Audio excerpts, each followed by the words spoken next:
পাবনায় বিএনপি জামায়াত সংঘর্ষে আহত অন্তত ৩০ জন। জামায়াত কার্যালয়ে আগুন ও ভাঙচুর। BD star TV news report করেছেন নিজস্ব প্রতিবেদক বেল্লাল হোসেন বাবু। পাবনার আটঘরিয়া উপজেলার দেবোত্তর ডিগ্রি কলেজের অ্যাডহক কমিটি নিয়ে দ্বন্দ্বে বিএনপি জামায়াতের সংঘর্ষের ঘটনা ঘটেছে। এ ঘটনায় উভয় পক্ষের অন্তত ৩০ জন আহত হয়েছেন। এ সময় পাবনা জেলার আটঘরিয়া উপজেলা জামায়াত কার্যালয়ে আগুন দেন বিএনপির বিক্ষুব্ধ নেতাকর্মীরা। পরে উপজেলা বিএনপির সদস্য সচিব মনোয়ার হোসেন আলমের নিজস্ব কার্যালয়ে ভেঙে দেন জামায়াত কর্মীরা। বৃহস্পতিবার ১৫ মে সন্ধ্যার আগে দেবোত্তর বাজার এলাকায় এই ঘটনা ঘটে।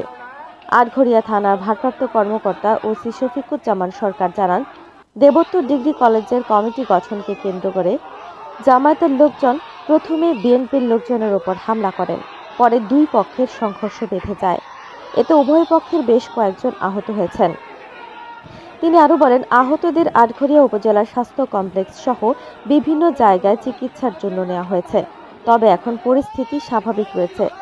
এ বিষয়ে বাংলাদেশ শ্রমিক কল্যাণ ফেডারেশনের জেলা কমিটির সহসভাপতি ও উপজেলা জামায়াতের সাবেক আমির আমিরুল ইসলামের ভাষ্য, বিএনপির লোকজনের কথা মতো মনোনয়নপত্র দেয়নি কলেজ কর্তৃপক্ষ। পরে বিএনপির লোকজন অভিভাবক ও জামায়াত নেতাদের কলেজের ভেতরেই মারধর করেন। এরই প্রতিবাদে অভিভাবকরা উপজেলা নির্বাহী কর্মকর্তা বরাবর স্মারকলিপি দিতে যাওয়ার প্রস্তুতি নিচ্ছিলেন। এ সময় আসরের আজান হওয়ায় মসজিদে নামাজ পড়তে যান তারা। বিএনপির লোকজন তখন মসজিদকে লক্ষ্য করে গুলি ও ককটেল ছোড়েন। এ ঘটনায় মুসল্লিরা বিক্ষুব্ধ হয়ে প্রতিবাদ মিছিল করেন। এ সময় তারা আবার হামলা চালান। পরে মুসল্লিরা বিএনপির সদস্য সচিব আলমের কার্যালয়ে ভাঙচুর করেন। এ ঘটনায় জামায়াতের ২০ থেকে ২৫ জন আহত হয়েছেন। জানতে চাইলে উপজেলা বিএনপির সদস্য সচিব মনোয়ার হোসেন আলম বলেন, পূর্ব পরিকল্পিতভাবে জামায়াতের লোকজন আমাদের উপর হামলা করেছেন। এতে আমাদের ১৫ জনের মতো আহত হয়েছে। তিনি আরও বলেন, তারা আমার বিএনপির অফিস ভাঙচুর করেছেন।